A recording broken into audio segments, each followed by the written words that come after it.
Section 1.5, this is going to be solving quadratic equations. So all through this, these next few sections, right, sort of chapter 1, we're essentially solving equations, and they're going to more or less get more complex as we go.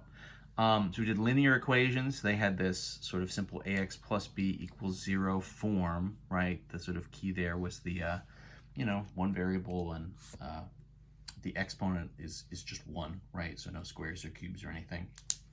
Quadratic equation is sort of a polynomial form. And so what we're doing is taking the linear form and we're kind of expanding it up 1 degree.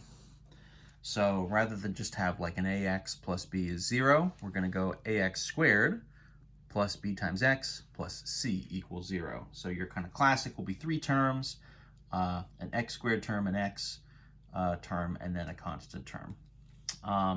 And unlike in the linear equations, where the sort of generic form, the ax plus b equals 0, we never really put the equations into that form to solve it. For the quadratics, we're going to go through in the course of this section, we're going to do a number of different strategies, but one of our first strategies is actually going to involve putting it into this form. So the form itself will be easy to identify. Actually, multiple strategies will.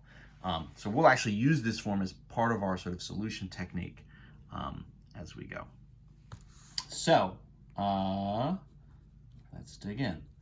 So solution technique, solution strategy number 1. The first way to solve these is by factoring. So looking back at P5, right? Factoring polynomials. In particular, we factored a lot of what would be quadratics, right? A square term, an x term, and then a constant term. That was kind of the bulk of the factoring that we did, but not the only factoring. And that'll be a technique that we use here. So I'll tell you what, let's put an example down here, and we'll kind of talk through the steps as we do the example. We'll kind of just do everything all together. So step number 1, so given an equation, it doesn't have to start out in this form, but what we're going to do is step 1 is so put it into what would be kind of our standard form. So that is shift everything to one side. So for us, that's going to mean it's an interesting question. You could do negative x squared and bring this over to the right. I'm actually going to say let's do minus 8x and plus 15 and bring everything to the left. Now that's sort of 2 moves versus 1 move, but the advantage there is it keeps the x squared term positive. So I would say move things around such that you keep that term positive. I think that's going to be more useful necessarily than doing one less move, for instance. So that would put us at x squared, so minus 8x plus 15 equals 0. Our step 2 is going to be factor your polynomial, right?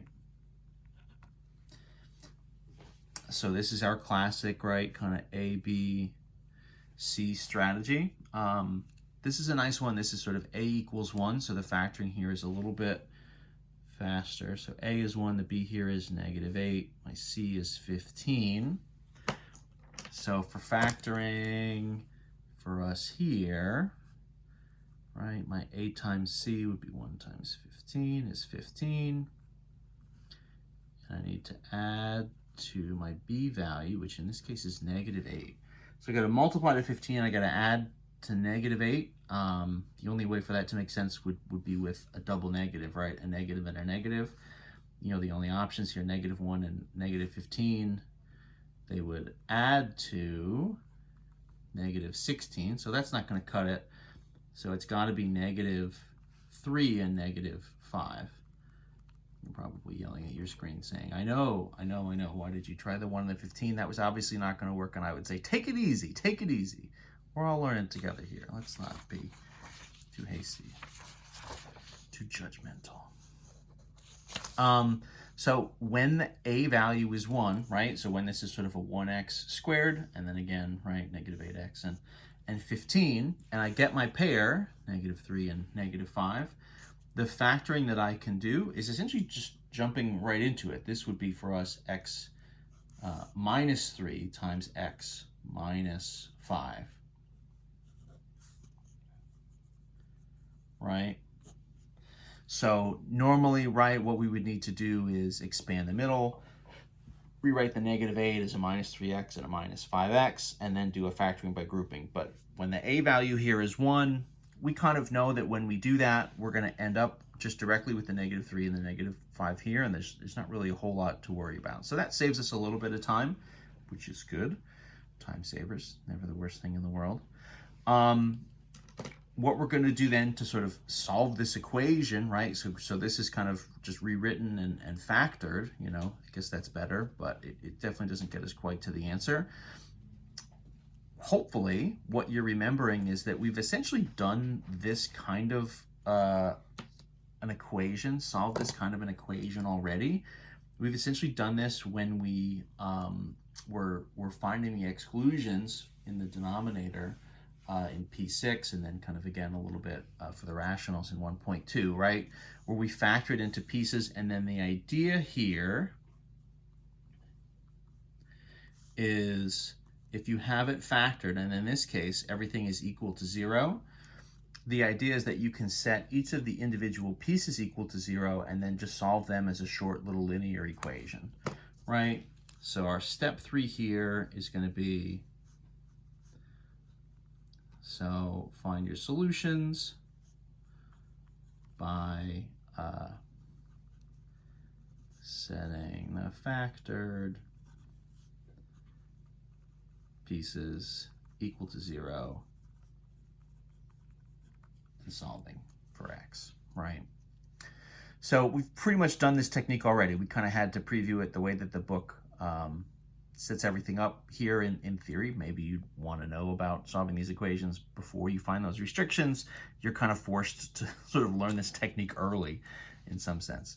So for us, right, these will be pretty quick to solve. We're just going to add the 3 over. So x equals 3 looks like a solution, and then we'll add the 5 over on the other. So it looks like x equals 5 would be a solution. There's no restrictions here, right? So in the other case, you know, what's a little bit different is we were finding values that we couldn't use, right? The restriction values were literally not equal values. It's the same technique, but this is sort of a good news version where we're actually finding the potential values that will work. So x equals 3 and x equals 5. Both of those are solutions that will work. And you might say 2 solutions? Isn't this supposed to be just like one equation? You know, should I have just like one answer?